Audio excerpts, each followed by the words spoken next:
What if unlocking real learning means rethinking everything we know about teaching, no matter whether you're 6 or 60? Think of a world where students take full control, teachers become guides, and curiosity drives the journey. That world isn't fiction.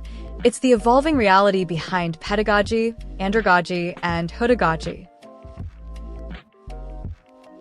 Pedagogy, often associated with children, frames learning as a guided experience. The teacher leads, the student follows, and knowledge is delivered step by step. Picture a coach demonstrating every move to a young athlete. Structure, direction, and support are essential.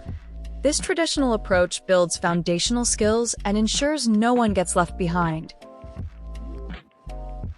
But as learners mature, so should the way we teach. Enter Andragogy, the art and science of helping adults learn. Here, learners bring experience to the table. They're motivated by relevance, eager for practical solutions, and seek respect for their own expertise. The teacher becomes a facilitator, crafting learning that's collaborative, practical, and goal-driven. Pedagogy takes this evolution one daring leap further.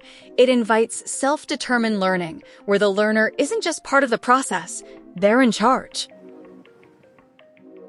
Here, curiosity fuels exploration. Mistakes become stepping stones, and innovation thrives. The educator transforms into a mentor or partner, offering resources but surrendering control.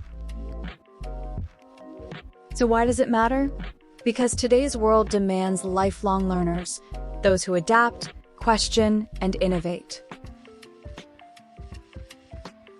By understanding pedagogy, andragogy, and pedagogy, we design education for every stage of life. The real question is, are you ready to move from being taught to teaching yourself? Because in the future of learning, you're not just a participant. You're the architect of your own knowledge.